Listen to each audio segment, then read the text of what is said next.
ओम ओम ओम।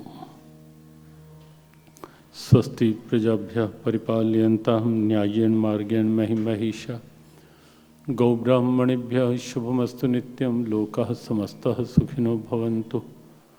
त्वमादिदेवः पुरुषः पुराणस्त्वमस्य विश्वस्य परं निधानं। वेत्तासि वेद्यं च परं च धाम त्वया ततं विश्वमनन्तरूपः। वायुर्यमोऽग्निर्वरुणः शशाङ्कः प्रजापतिस्त्वं प्रपितामहश्च। नमो नमस्तेस्तु सहस्रकृत्वा पुनश्च भूयोऽपि नमो नमस्ते।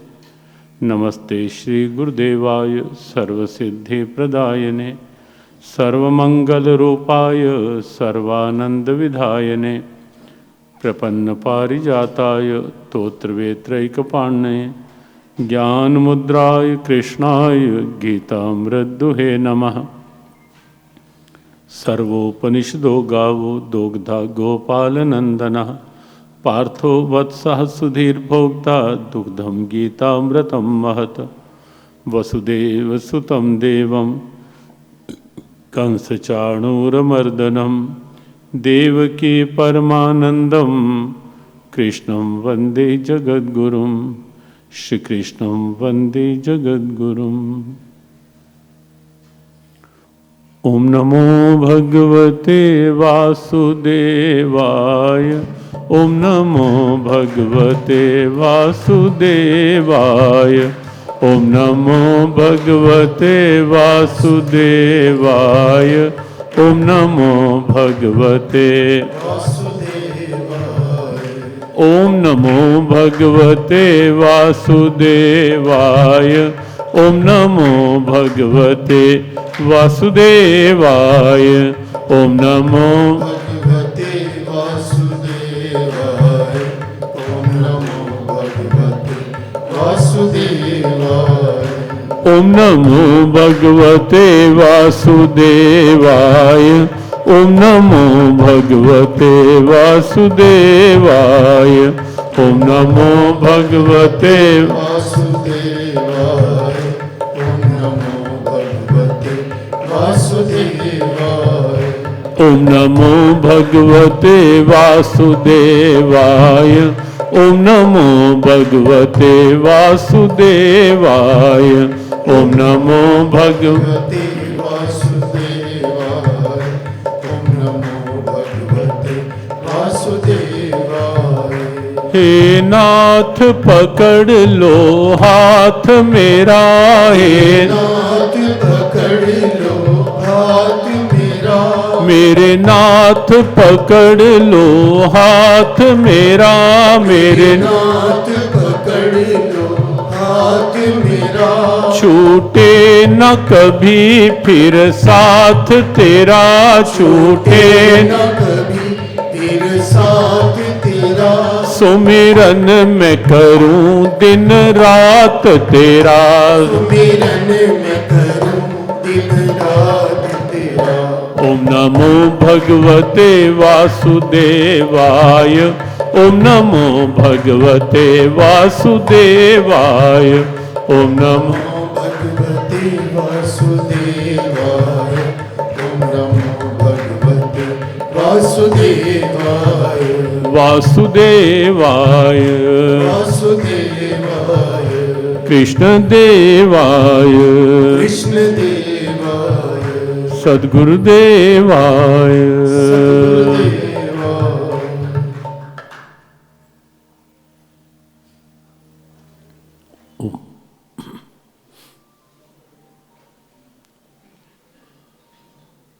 नारायण नारायण नारायण नारायण।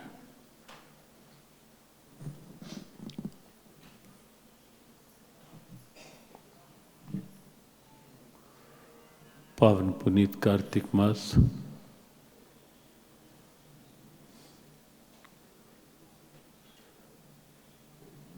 पुण्यों के अर्जन का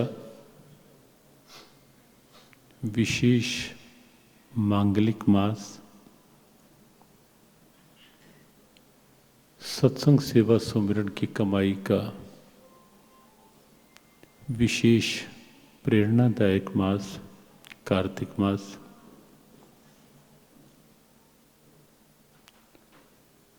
और ऐसे मास में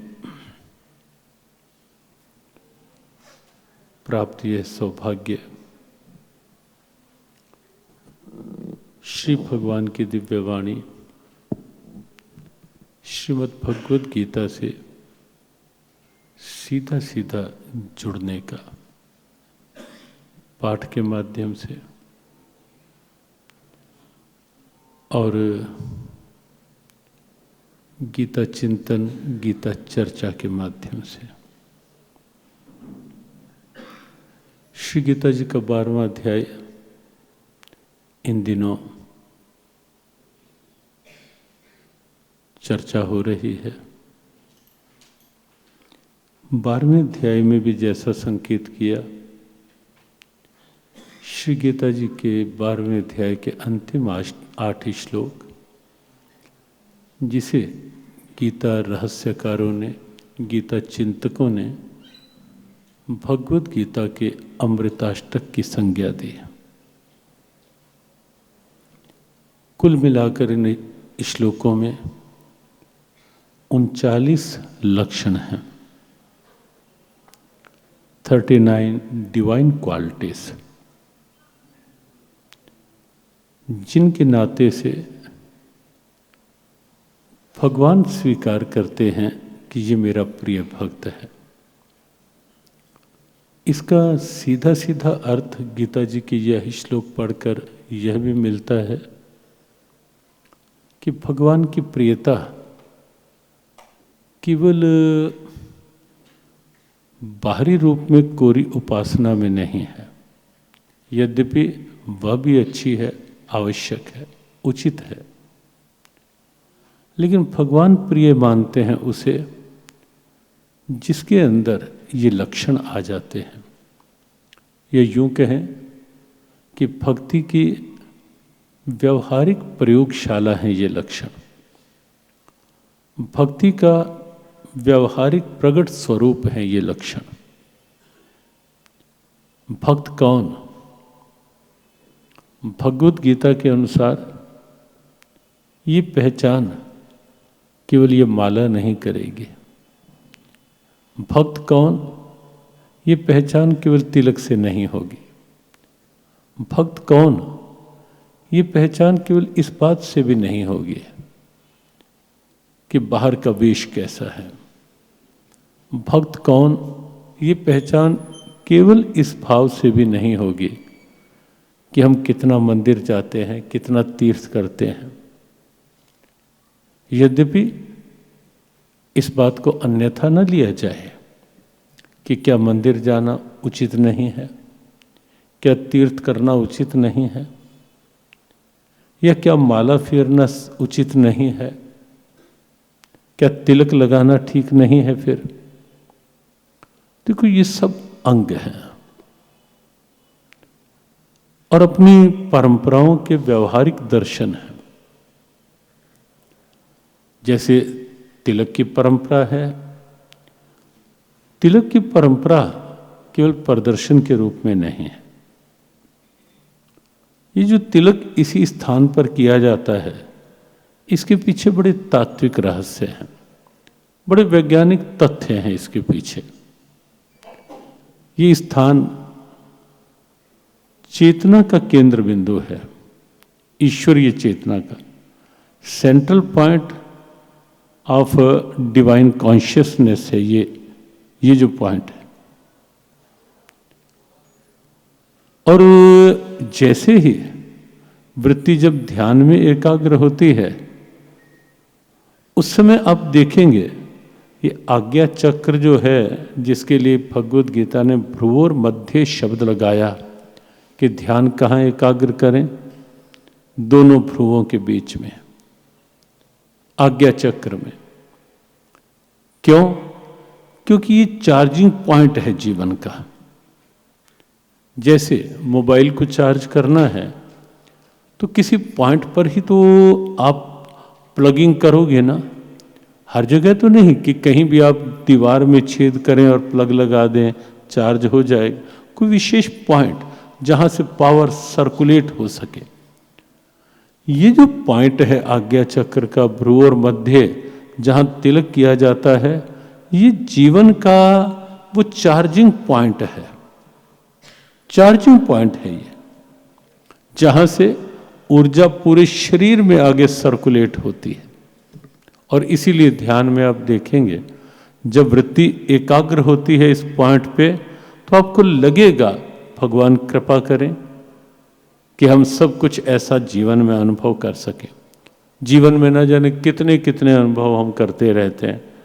लाइफ नाम ही एक्सपेरिमेंट्स का है, कई तरह के एक्सपेरिमेंट जीवन में होते रहते हैं, लेकिन कभी यह भी एक्सपेरिमेंट करके देखें कि अपने मन की वृत्ति को अंदर ही अंदर इस पॉइंट पर कनेक्ट करके देखें, तो आप पाएंगे कि एक कितनी स्वाभाविक सी चेतना, ऊर्जा, ओज सर्कुलेट होता है पूरे शरीर के अंदर।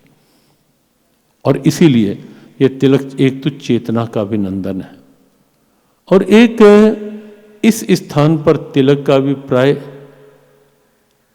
एक स्मृति में रहे कि हमें ऊर्ध्वगामी रहना है, हमारी वृत्ति ऊर्ध्वगामी रहे। स्वाभाविक ध्यान में आ जाती है ये स्थिति। और वैसे भी ये तिलक, क्योंकि जीव का जो सौभाग्य है वो उस चेतना के साथ ही है, तो इस सौभाग्य का लक्षण भी माना जाता है। और इसीलिए मातृशक्ति जो बिंदी का भी प्रयोग करते हैं, वो है इसी तिलक का ही एक रूप, सौभाग्य के लक्षण के रूप में। तो अस्तु, बात हमारी चल रही थी कि भक्ति के अंग है ये सब, तिलक है, माला, ये अलग अलग स्वरूप, या अपने अपने सांप्रदायिक विचार के अनुसार भी कई बार तिलक और मालाओं के रूप होते हैं। लेकिन गीता के अनुसार भक्त की वास्तविक स्थिति केवल इससे नहीं आंकी जा सकती। भक्त की वास्तविक स्थिति क्या है? वो है ये लक्षण, अद्वेष्टा, सर्वभूतानाम मैत्रः, करुण एवच। भगवान कहते हैं, पार्थ, जो माला फेरता है, जाप करता है, वो भी अच्छा है, लेकिन जो अंतर मन में किसी के प्रति द्वेष नहीं रखता, वो मेरी दृष्टि में वो अच्छा है। कल संकेत किया था, अद्वेष्टा सर्वभूतानाम, सबके साथ सद्भावना का व्यवहार, मैत्रः अर्थात सबके साथ सद्भावना का व्यवहार।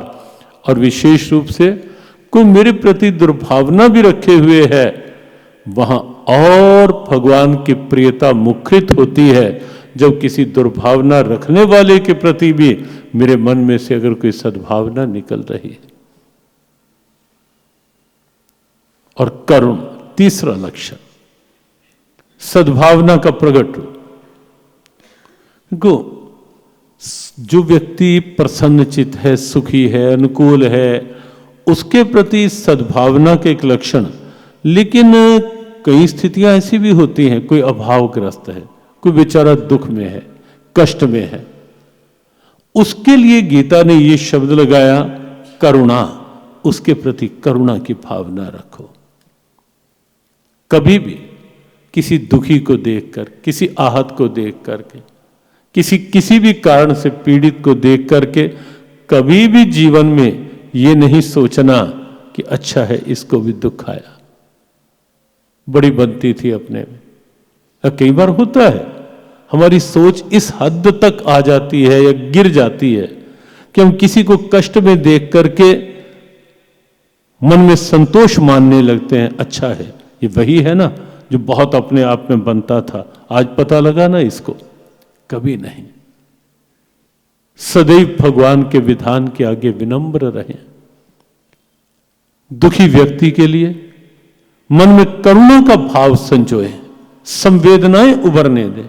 और करुणा एक ऐसी वृत्ति है मन की। मान लो किसी दुखी को देख करके करुणा कब उपजती है? अगर कभी ये विचार आ जाए कि इसके स्थान पर अगर मैं होता तो, अपने आप को वहां प्रस्तुत करें, इसके स्थान पर अगर मैं होता तो, और उस समय जो मन के अंदर संवेदना प्रकट होगी वो है करुणा।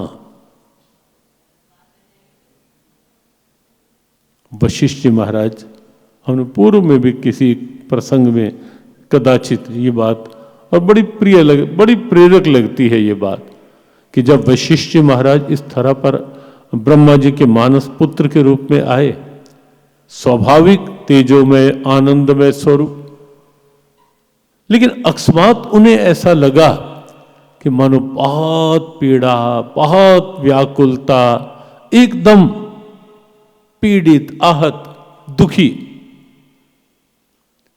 लेकिन थोड़ी ही देर में फिर स्थिति सामान्य। और जब पूछा उन्होंने कि ये सब क्या था, उत्तर मिला कि सृष्टि में आए हो और केवल एक ही पक्ष रहता कि हर समय आनंद में ही रहते, तो कैसे जान पाते कि किसी की पीड़ा जब होती है उसका अनुभव क्या होता है। और जब तक किसी की पीड़ा का अनुभव अपने अंदर नहीं लोगे तो किसी के प्रति करुणा कहां से प्रकट होगी। और यह देववाणी गूंजी, इसीलिए एक बार यह अनुभव करवाया गया कि दुख क्या चीज होती है, और जब दुख होता है तो किसी दुखी के अंदर की स्थिति क्या हो सकती है, इसलिए यह अनुभव करवाया गया कि तुम जान सको कि जब किसी पर कोई कष्ट आता है उस समय मानसिकता क्या हो सकती है, क्या हो जाती है। और हम सब जानते हैं ऐसा भाव, जाके पैर न फटे बुआई, सो क्या जाने पीर पर आई। वैष्णव जन तो तेने कहिए, जो पीर पराई जाने रे। करुणा होती ही तब है अंदर जब किसी के दुख को अपना दुख मान लिया जाता है ना। भगवद गीता ने उसे योगी कहा, आत्मोपम्येन सर्वत्र समम पश्यति अर्जुन, सुखम वा यदि वा दुखम सा योगी परमो मतः। अर्जुन, मेरी दृष्टि में वही परम योगी है जो किसी के दुख को अपना दुख मान लेता है, अर्थात किसी के सुख में जो स्वयं को सुखी मानता है और किसी के दुख में स्वयं को पीड़ित मानता है। मानवता वहां मुस्कुराने लगती है। अंदर का ठाकुर स्वाभाविक प्रसन्न होने लगता है जब किसी को सुखी देखकर अपने मन में ये संतोष आए ना कि भगवान कृपा करें सबको ऐसा सुख मिले, ईर्ष्या ना आए। सामान्यता ईर्ष्या आ जाती है किसी को आगे बढ़ता देखकर, किसी को सुखी देखकर, किसी को अधिक समृद्ध देख, ये आम मानव मन की दुर्बलताएं हैं। किसी को आगे, किसी को बहुत सुखी, किसी को बहुत संपन्न देख करके ईर्ष्या मन में जन्म ले लेती है, डाह, मत्सर।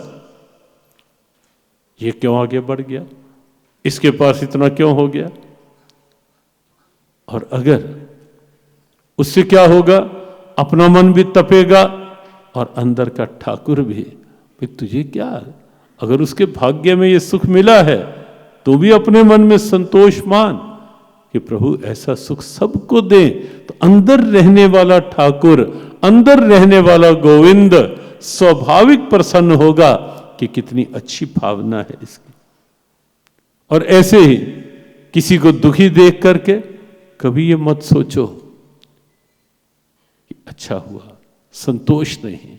उस समय मन में ये प्रभु से कहो कि प्रभु ऐसा कष्ट किसी पर ना आए, ऐसी कृपा करो। बस सच में ये करुणा की भावना, किसी को दुखी देखकर अगर मन की संवेदना ये रूप ले गई तो समझो करुणा प्रकट हो गई।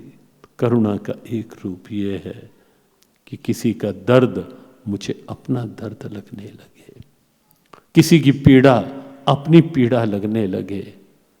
ऐसे बहुत से उदाहरण हैं, बहुत से उदाहरण शास्त्रों में आप देखेंगे। और क्योंकि सर्वभूता नाम शब्द है, आप पाएंगे सब प्राणियों के प्रति बहुत से उदाहरण भक्तों के जीवन में देखे जाते हैं। रंती देव अकाल पड़ गया, निश्चित कर लिया कि जब तक मेरे राज्य में एक भी व्यक्ति भूखा है मैं स्वयं खाऊंगा नहीं। ये भारत की राज परंपरा बड़ी समृद्ध परंपरा थी। काश इतिहास में ये पुराना घिसा पिटा इतिहास निकाल करके ऐसे ऐसे उदाहरण, ऐसे ऐसे प्रसंग पढ़ाए जाएं और नीचे से लेकर ऊपर तक पढ़ाए जाएं कि क्या परंपरा रही है हमारी राज परंपरा, कितनी समृद्ध परंपरा।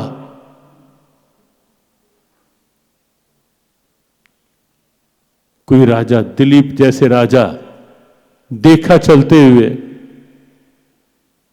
कि एक शेर गाय का शिकार करने जा रहा है और गाय को पंजों में पकड़ रखा है। राजा दिलीप पहुंच गए कि मेरे राज्य में, मेरे सामने मैं गाय को कटती हुई नहीं देख सकता। ये आदर्श रखने चाहिए कम से कम भारत के राजाओं। हाँ, पार्टी कोई भी हो, हमें उससे वास्ता नहीं, लेकिन ये आदर्श है राज परंपरा के कि एक गाय यदि कटती देख ले तो राजा दिलीप ने अपना सर आगे कर दिया। कहा, सिंह देवता भूख लगी है ना, इसलिए गाय। हाँ बिल्कुल, और भूख के समय नियम है कि भूख लगी है, मेरा आहार यही प्राणी है और मुझे अधिकार है कि मैं भूख के समय सामने आए प्राणी से अपनी क्षुधा मिटाऊं। राजा दिलीप ने सर आगे कर दिया। कहा, सिंहदेव भूख मिटानी है तो ये सिर और ये शरीर प्रस्तुत है, लेकिन मैं अपने सामने गाय नहीं कट मरने दूंगा, गाय नहीं है का वध नहीं होने दूंगा। और जैसे ही राजा दिलीप ने सर झुका दिया, अपने आप को प्रस्तुत कर दिया,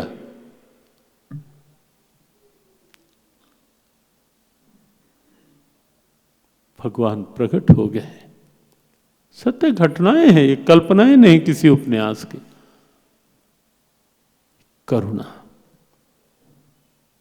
रंती देव की बात चल रही थी, अकाल पड़ा, निश्चित कर लिया कि प्रजा का एक भी व्यक्ति जब तक भूखा है, रंती देव तुझे कुछ खाने का अधिकार नहीं। नहीं खाया, 48 दिन तक केवल चल। और जब 48 दिन बाद समाचार मिला कि सब कुछ ठीक ठाक है, अब भोजन का थाल आगे आया, रंती देव ने हाथ जोड़े, भगवान की कृपा को सर झुकाया कि तुमने मेरे राज्य को अकाल से मुक्त कर दिया। लेकिन जैसे ही ग्रास उठाया, मुख की ओर बढ़ाया, एक कोई चंडाल आया, राजन राजन बहुत भूखा हूं, और वो ग्रास हाथ का वहीं छूट गया। भोजन का थाल उठाया, उसके आगे कर दिया। मन में चिंता तब भी ये नहीं थी कि 48 दिन के बाद कुछ खाने को मिला, और उस स्थिति में भी आकर इसने बीच में रोक दिया, टोक दिया। संतोष ये था। अब देखिए, सोच, जो कल बात कही थी ना कि जीवन में सोच ऊंची हो, वहां मानवता मुस्कुराती है, वहां भगवान प्रसन्न होते हैं, वहां मानसिक संतुष्टि सुनिश्चित होती है जब सोच खुली, खाली और ऊंची हो। ये चिंता नहीं है कि इतने दिन बाद कुछ खाने को मिला, वो भी नहीं नसीब हुआ। संतोष ये कि कोई मेरे द्वार पर आया, उसे मुझे खाली नहीं लौटाना पड़ा। भोजन का थाल उठा दिया, पानी पीने लगे, एक हांफता कुत्ता आ गया, पानी उसको पिला डाला, और तब स्वयं भगवान प्रकट हो गए। रंती देव, मैं बहुत प्रसन्न हूं, कुछ मांग। और आप चौंक जाएंगे कि रंती देव ने जो मांग की उस समय, भगवान साक्षात खड़े हैं, कुछ मांग रंती देव। और रंती देव कहते हैं प्रभु देना चाहते हो तो एक काम करो, सब प्राणियों के हृदय में मेरा निवास हो। ऐसा भगवान चौंके, कहा रंती देव सब प्राणियों में तो मैं पहले से मैं हूं ही ना। रंती देव ने कहा प्रभु आप हो तो सही, लेकिन आप तो निष्पक्ष सत्ता हो। मैंने ये अनुभव किया है, आप तो कह देते हो मैं सबके लिए, सब में बराबर हूं और एक निष्पक्ष चेतना हो, किसी के सुख दुख से आपको क्या। रंती देव ने कहा कोई सुखी है कोई दुखी है, वो अपनी प्रारब्ध भोग रहा है, आप तो केवल अंदर चेतना बनकर हो। कहा रंती देव तू क्या करेगा सबके अंदर। रंती देव कहते हैं कि मैं सबके अंदर रहकर मैं बस एक ही बात चाहता हूं कि सबके दुखों को अपने ऊपर ले लूं।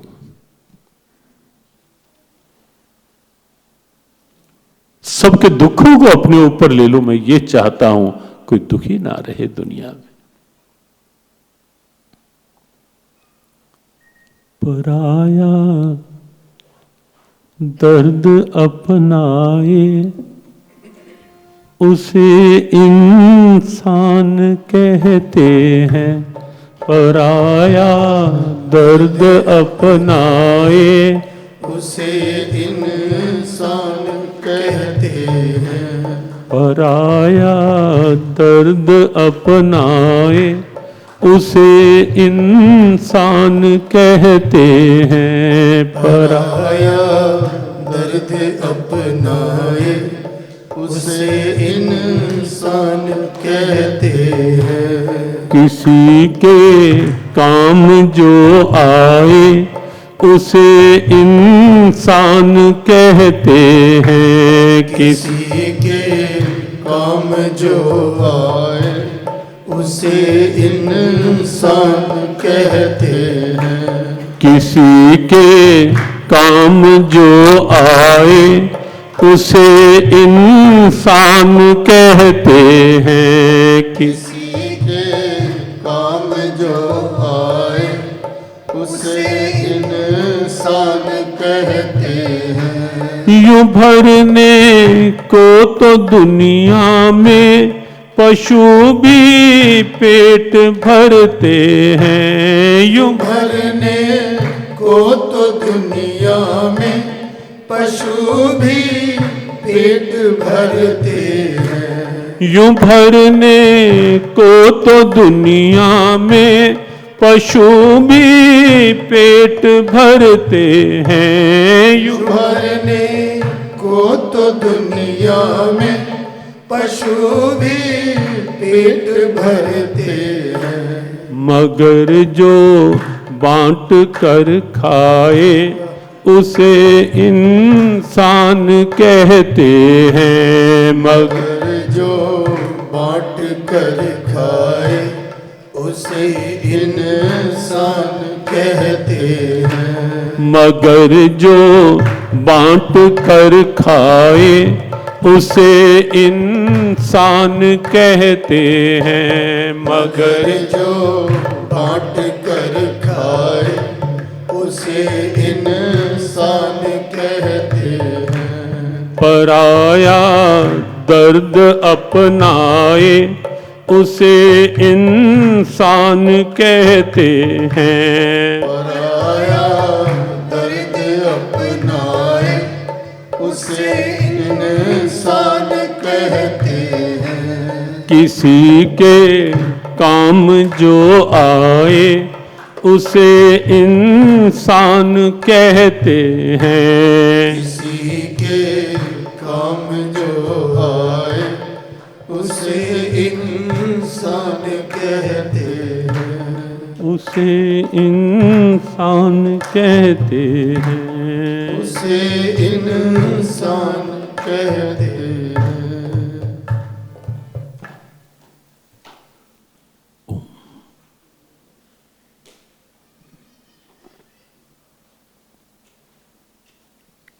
हमारे गुरुदेव कई बार कहा करते थे, इंसान को इंसान सा होना नहीं आया।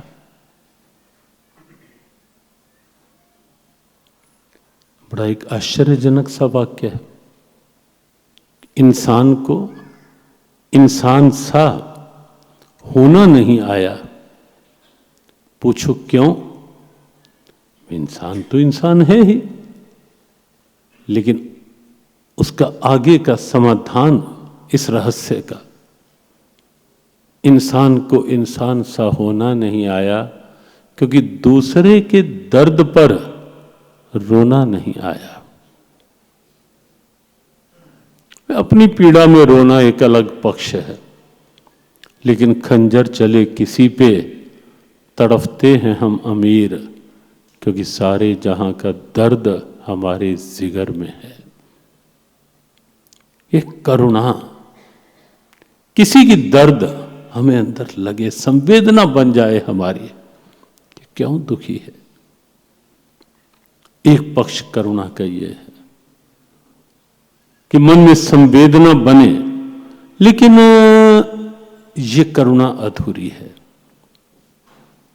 करुणा का दूसरा रूप है व्यवहारिक रूप करुणा का, कि किसी दुखी के काम आ जाना, केवल मन में कह देना ओहो बड़ा बेचारे को ये बड़ा, लेकिन अगर प्रभु ने सामर्थ्य दे रखी है, उस सामर्थ्य का उपयोग करते हुए किसी दुखी के दुख को कम करना, वो करुणा का व्यवहारिक रूप है। वो तन से हो सकता है, मन से हो सकता है, धन से हो सकता है, कैसे भी किसी साधन से हो सकता है, लेकिन व्यवहारिक स्वरूप करुणा का किसी के काम आ जाना। तो करुणा अद्वेष्टा सर्वभूतानां मैत्रः, सबके प्रति सद्भावना, और साथ साथ करुण एवच, सब प्राणियों के लिए करुणा। और आप देखेंगे शास्त्रों में कहीं एक नाथ गधे को पानी पिला रहे, करुणा, कहीं नामदेव कुत्ता रोटी लेके, मन में करुणा है, कहीं तुकाराम पक्षी खेत में अन्न चुग रहे हैं, स्वाभाविक पक्षियों में वही चेतना, कहीं राजा शिवी कबूतर को एक तराजू के एक पलड़े पर रखकर अपना मांस काट कर, प्राणियों के बहुत से उदाहरण भरे पड़े हैं शास्त्रों में। सर्वभूतानां करुण एवच, सब प्राणियों के प्रति मन में करुणा, जीव मात्र के लिए। और उसके पश्चात इसी श्लोक में, क्योंकि कल इशारा किया था कि अगर एक एक लक्षण को विस्तार से लेने लगे तो 39 लक्षण हैं, तो शायद कार्तिक के साथ अगला महीना भी पूरा यहीं इसी में ही लगे, लेकिन थोड़ा थोड़ा सांकेतिक आगे बढ़ते जाएंगे। श्लोक कई हैं कार्तिक मास में ही जो पूरे करने हैं। निर्ममो निरहंकार सम दुख सुख क्षमी, ये 3 लक्षण, जैसे एक श्लोक में 3 प्रथम पंक्ति में पूर्वार्ध में है, अद्वेष्टा सर्वभूतानां मैत्रा करुण, और 3 ही लक्षण भक्त के उत्तरार्ध में है, निर्ममो। 4 हो गए, निर्ममो, फिर निरहंकारा दूसरा, फिर सम दुख सुखा, सुख दुख में सम, और फिर क्षमी क्षमावान। निर्ममो, ममता रहे, आसक्ति रहे। वो वैसे तो भगवत गीता का ये एक ऐसा शब्द है कि जहां से गीता का उपदेश उद्भव में आया, अस्तित्व में आया।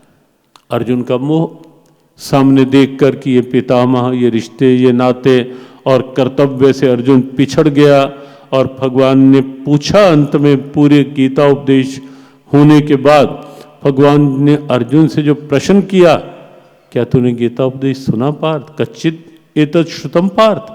अर्जुन ने कहा हाँ प्रभु मैंने सुना जो आपने कहा।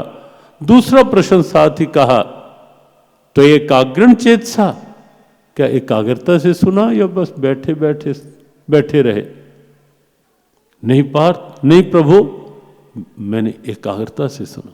तीसरा प्रश्न उसी श्लोक में किया, कच्चिद अज्ञान सम्मोह प्रनष्टस्ते धनंजय। क्या तेरा अज्ञानता जनित मोह नष्ट हो गया या नहीं हुआ? और अर्जुन ने उसी क्षण कह दिया, नष्टो मोहा। हाँ गोविंद, मेरा मोह नष्ट हो गया। देखो इस बात को लेकर के, और ये निर्मम शब्द जो है, निर्ममो निरंक, आप गीता का स्थित प्रज्ञ देखें, वहां भी अंतिम से पूर्व के श्लोक में निर्ममो निरहंकार सा शांतिमधिगच्छति, ये शब्द आप देखेंगे। गुणातीत के लक्षण देखें, वहां भी ये शब्द आप गीता जी में कई बार देखेंगे, मोह रहित स्थिति। और कई लोगों को ये लगने लगता है कि हम तो गीता इसलिए नहीं पढ़ते, गीता तो मोह माया छुड़वा देगी। अरे भाई, मोह माया छुड़वा देगी, उसका अर्थ समझें आप। मोह माया है क्या, इसको ठीक समझें आप, तो आपको लगेगा कि मोह माया जीवन की समस्या है, समाधान नहीं। देखो, मकान का होना एक पक्ष है, प्रतिष्ठान का होना एक पक्ष है, ये साधन का होना एक पक्ष है, जो भी है पास वो एक पक्ष है। लेकिन गीता ने यह नहीं कहा कि इनका त्याग करो। इनमें जो अटैचमेंट का भाव है, और अटैचमेंट कब होती है? जब हम ये मान लेते हैं कि ये मेरा है, जब हम ये भूल जाते हैं कि किसका दिया हुआ है। बस इतना सा अंतर पकड़ना है, इतना सा अंतर। अगर ये मान लोगे कि किसका दिया हुआ है ये सब, एक दिन ये पंक्तियां गुनगुनाई थी, मैं नहीं, मेरा नहीं, ये तन किसी का है दिया, जो भी मेरे पास है वो सब उसी का है दिया। देने वाले ने दिया, वह भी दिया किस शान से, देने वाले ने दिया वह भी दिया किस शान से, देने वाले ने दिया वह भी दिया किस शान से, देने वाले ने दिया वह भी दिया किस शान से, लेने वाला मेरा है सब कह उठा अभिमान से, लेने वाला मेरा है सब कह उठा अभिमान से। लेकिन भूल गए मैं मेरा यह कहने वाला मन उसी का है दिया, मैं मेरा ये कहने वाला मन उसी का है दिया, जो भी मेरे पास है वह धन उसी का है दिया, जो भी मेरे पास है वह धन उसी का है दिया, मैं नहीं, मेरा नहीं, यह तन किसी का है दिया, मैं नहीं मेरा नहीं, यह तन किसी का है दिया। तीनों योग देखें आप, जग की सेवा कर्म योग, खोज अपनी ज्ञान योग, प्रीत प्रभु से कीजिए भक्ति योग, जग की सेवा खोज अपनी प्रीति प्रभु से कीजिए, जग की सेवा खोज अपनी प्रीत प्रभु से कीजिए। जिंदगी का राज है यह जान कर जी लीजिए। जिंदगी का राज है यह जान कर जी लीजिए। साधना के मार्ग में साधन उसी का है दिया। साधना के मार्ग में साधन उसी का है दिया। ओ मैं नहीं मेरा नहीं यह तन किसी का है दिया।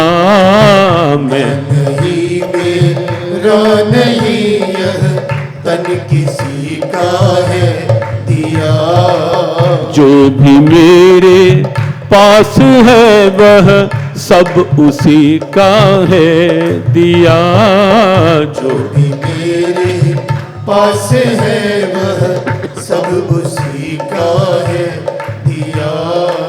सब उसी का है दिया। बस ये निर्मम निरहंकार इतनी सी बात है, उपयोग की मनाही नहीं। बस केवल इतना सा शास्त्र कहते हैं, उपनिषदों ने जो ये कहा, तेन त्यक्तेन भुंजिता मांग्रथा कस्य स्वेद्धनम, और गीता ने जो त्याग की बात कही, कर्म का त्याग नहीं, संसार परिवार व्यवहार व्यापार ये त्याग नहीं, वो तो एक अवस्था है। कहीं कहीं कोई विरले ये अवस्था होती है जब ये त्याग की स्थिति, वरना तो गीता सार्वभौम शास्त्र कर्म का त्याग नहीं, त्याग भाव से कर्म। जो मिला है उसका नहीं, बस उसका मान करके प्रयोग उपयोग। यह है गीता, यह है त्याग, और यह तेन त्यक्तेन भुंजे था। उपनिषदों ने कहा उपयोग करो, लेकिन जिसका है उसका मान करके उपयोग करो। न मैं न मेरा। मैं कब होती है? मेरे पास इतना कुछ और वो मेरा अभिमान बन गया। मैं इतना सुंदर, अभिमान। मेरे पास इतना साधन, अभिमान। मेरा मकान, और जहां ये मैं होगी ना, वहां कई बीमारियां और आएंगी। वो मेरे आगे क्या चीज है? मैं। उसके पास कहां इतना कुछ, मेरी कोठी और उसकी कोई मुकाबला ही क्या? मैं। बात बात में कहीं ईर्ष्या को जन्म देगी ये मैं, कहीं द्वेष को जन्म देगी ये मैं, कहीं आसक्ति बढ़ाएगी ये मैं, कहीं लोभ और कहीं क्रोध। ये सारा कुछ इस मैं की देन है। तो जरा सी जहां मेरी ईगो तुष्ट नहीं हुई, अहंकारी व्यक्ति का यह भी एक लक्षण होता है कि उसकी ईगो तुष्ट करते रहो। इगोइस्टिक व्यक्ति की ईगो अगर सेटिस्फाई करते रहो तब तो वो ठीक। जहां उसकी ईगो हर्ट हुई, वहीं क्रोध, वहीं आवेश, वहीं दुर्भाव। इसलिए मैं मेरा। माया क्या है? माया कोई ऐसा, गुरुदेव क्या करते थे, माया कोई ऐसी राक्षसी थोड़ा ना है जो ऊपर से उतर के आएगी और कहेगी मैं माया हूं, छोड़ूंगी नहीं। कुछ भी नहीं, कोई रूप ही नहीं माया का। हाँ, नाम कईयों के होते हैं माया, उन सबको जय श्री कृष्ण, वो अलग बात है। हाँ, कहीं कोई ये सोचे कि महाराज जी हम तो माया यहाँ बैठे हैं, हाँ उन सबको जय श्री कृष्ण, लेकिन यहाँ वो स्थिति नहीं। यहाँ तो मैं अरु मोर तोर यह माया, जही बस कीनी जीव निकाया। मैं, मेरा और तेरा, ये माया है। इससे गीता ऊपर उठाती है कि मैं नहीं, जो कुछ है तू ही तू। मेरा कुछ नहीं, जो कुछ है सब। अच्छा ये बताओ सच्चाई क्या है? सब कोई मेरा है ये सच्चाई है, या सब कोई प्रभु का है ये सच्चाई है? ये सच्चाई है भाई। गीता ये कहती है भाई मिथ्यात्व में क्यों जीते हो, सच्चाई में जियो। प्रभु भी प्रसन्न रहेंगे कि कम से कम इस जीव को इतना एहसास तो है कि जहां से कुछ पाया है उसका ध्यान तो है। और ये मोह, आसक्ति, ईगो ना अपने आप को संतुष्ट कर पाती है। इक्वेस्टिक व्यक्ति आप देखेंगे हर समय उबला हुआ, हर समय यहाँ बैठे हुए में से तो कोई नहीं होगा, लेकिन दुनिया में तो आप दुनिया का, हाँ यहाँ वाले भी ये ना मान लेना कि आए तो हमें सर्टिफिकेट मिल गया कि हम तो बिल्कुल, हाँ फिर भी निरीक्षण करना अच्छा है। निरीक्षण कर लेना चाहिए अपना कि मैं मेरा एक बंधन ही है केवल, तू तेरा आनंद है जीवन का, हल्कापन है जीवन। तो निर्ममो निरहंकार, गीता ने कहा मेरा भक्त, भगवान कहते हैं मेरा प्रिय भक्त कौन सा, जो ममता रहित, अहंकार रहित, अर्थात मैं और मेरे के भाव से ऊपर उठकर जीता।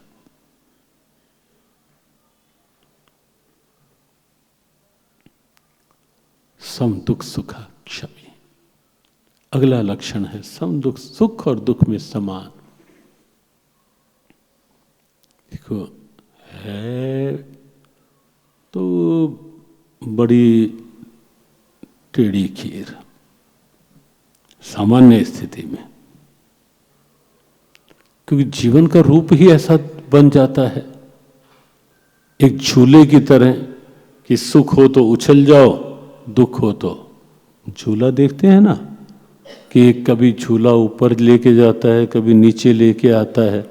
सामान्य जीवन की स्थिति तो इतने में झूले में ही चलती है, पूरा जीवन इसी झूले में चलता रहता है। सुख के समय हंस लो, दुख के समय रो लो। सुख के समय कहीं बिल्कुल ऐसे हो जाओ और दुख के समय एकदम निराशा में गिर जाओ। सामान्य जीवन की यही स्थिति। और सोचें संसार जिसमें हम और आप आए हैं, सब संसार तो जब से बना है, संसार का रूप तब से लेकर यही है। तब से लेकर दिन के साथ रात कोई ऐसा नहीं अब शुरू हुई है, ये जब से हमने जन्म लिया है तब से शुरू हुए, ये शुरू से ही है। दिन भी रहा है, रात भी रही है, शुक्ल पक्ष भी रहा है और कृष्ण पक्ष भी इस संसार में शुरू से रहा है। रोशनी का पक्ष भी रहा है, अंधेरे का पक्ष भी रहा है। सर्दी की शीतलता भी प्रारंभ से चलती आ रही है और गर्मी की तपन भी साथ साथ ही चलती आती है। संसार, जवानी और बुढ़ापा, ये दोनों साथ साथ ही चलते हैं इस संसार में। संसार की रचना ही प्रभु ने ऐसी की है। और ऐसा नहीं कि ये क्रम किसी एक के लिए कहीं पक्षपात किया हो प्रभु ने, ऐसा नहीं है कि राजाओं के महल में केवल दिन ही दिन होता हो और आम लोगों की झोंपड़ियों में रात भी होती हो। बाहरी रूप में नियम में कोई, प्रभु के नियम में कहीं कोई भेदभाव नहीं। वो तो जन्म मृत्यु, बुढ़ापा, जवानी, बुढ़ापा कहाँ, वो तो सिद्धार्थ भी जब पूछ लेते हैं सारथी से पहली बार नगर दर्शन करते हुए, किसी वृद्ध को देखकर सारथी ये क्या है, और जब सारथी कहते हैं युवराज एक वृद्ध है, शरीर बूढ़ा हो गया है। कहा झुककर क्यों चल रहा है? कहा युवराज बुढ़ापे की स्थितियां हैं, अलग अलग होती हैं। कहा ये बुढ़ापा होता क्या है? युवराज नियम है सबके लिए। हाँ युवराज, क्या मेरे साथ भी होगा? सारथी कहते हैं युवराज मेरे से क्यों कहलवाते हो, नियम तो नियम है ना। और ऐसे ही किसी बीमार को जब देखते हैं ये सिद्धार्थ पूछ बैठते हैं कि इतना परेशान क्यों है, और जब सारथी कहता है रोगी, रोग है इसको कोई। कहा ये रोग क्या होता है? बस प्रश्न चल पड़े कि रोग शरीर में, शरीरम व्याधि मंदिरम, शरीर है तो युवराज ये भी कहीं ना कहीं होता है। सबको। हाँ, कोई कोई पक्षपात नहीं युवराज। और जब मृत्यु की स्थिति, और तब भी यही प्रश्न, और तब भी जब सिद्धार्थ पूछते हैं क्या सबके साथ, सारथी हाथ जोड़ देता है, युवराज नियम तो नियम है सृष्टि का। हमने कहा ना कि वो कोई बिरला मनुष्य नाम सहस्रेशु कश्चित यतति सिद्धे, और फिर यतताम अपि सिद्धा नाम कश्चिन माम वेति तत्वतः, हजारों में होगा कोई खास, कोई एक।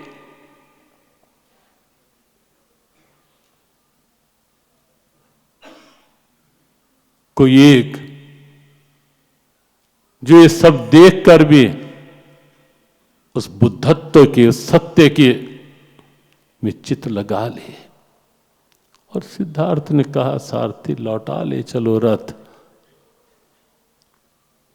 लेकिन नियम सबके लिए, ये अनुकूलता प्रतिकूलता का चक्र, नियम सबके लिए नियम है। और तो और अब देखें, भगवान भी जब जब इस तरह पर देह धारण करके आए, नियमों का पक्षपात तो वहां भी नहीं रहा। परिस्थितियों की ऊहापोह तो वहां भी साथ रही। परिस्थितियों ने कोई पूरी तरह वफादारी की। भगवान राम इस तरह पर आए, देह धारण करके यदि आए, तो परिस्थितियों ने अपना रूप वैसा ही रखा कि अगर रात में समाचार मिल रहा है राज्याभिषेक का, और प्रभात होते होते दृश्य बदल जाता है, 14 वर्ष का वनवास हो जाता है। देह धरे का गुण यह सबका हो पे हो।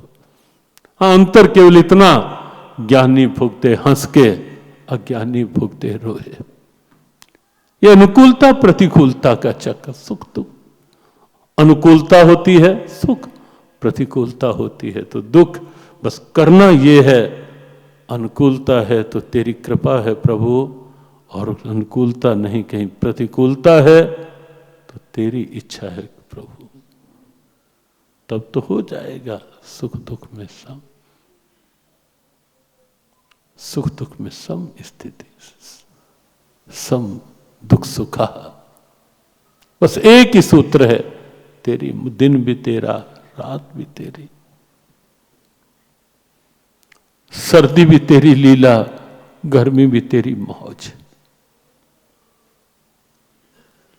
और हो सके बस इतना सा गुनगुनाते रहें, हमें यह वर दे दो भगवान, हमें ये वर दे दो भगवान, हमें यह वर दे दो भगवान, हमें ये वर दे दो भगवान। दुख में कभी न हिम्मत हारे, दुख में कभी न हिम्मत हारे, दुख में कभी न हिम्मत हारे, दुख में कभी न हिम्मत हारे। सुख में न हो अभिमान, हमें यह वर दे दो भगवान, हमें ये वर दे दो भगवान, हमें ये वर दे दो भगवान, हमें ये वर दे दो भगवान, हमें ये वर दे दो भगवान। हमें ये वर दे दो भगवान। उसके बाद इस श्लोक में यद्यपि ऐसे लक्षण हैं, सच में वाणी भी संतुष्ट नहीं होती है, लगता है कि घंटों चर्चा रहे इस ऐसे लक्षणों, सम दुख सुखा। कई माध्यम है सुख दुख में सम कैसे रहे, लेकिन बस सूत्र एक बता दिया, क्षमी। इस श्लोक में अंतिम जो लक्षण है 7वां, क्षमावान। बस एक वाक्य समझ लें इस समय कि क्षमा दुर्बलता नहीं, क्षमा उदारता है। किसी के अपराध को क्षमा करना वो दुर्बलता नहीं है, वो उदारता है, जीवन की सद्भावना है। वरना छोटी छोटी बात को दिमाग में भरे रखोगे, क्या होगा? कलह होगी, द्वेष होगा। हर छोटी बात को कलह का कारण नहीं, भूलो। अनेक बात कई बार कही कि जिंदगी का सफर मैंने कुछ यूं आसान कर लिया कुछ से माफी मांग ली और कुछ को माफ कर दिया। जहां प्यार बढ़ता हो, मेरे थोड़ा विनम्र होने से कुछ नहीं जाता, ये निश्चित समझो। छोड़ो अहंकार। जहां थोड़ा विनम्र होने से प्यार बढ़ता है, हो जाओ। और जहां क्षमा करने से प्यार बढ़ता है, कर दो। प्यार मूल्यवान वस्तु। सम दुख सुखा क्षमे। तो एक श्लोक पूरा हुआ। आगे अभी और अगले श्लोक की ओर हम कल बढ़ेंगे, लेकिन आज अभी समय की सीमा में इतना ही। स्वीकारते रहें।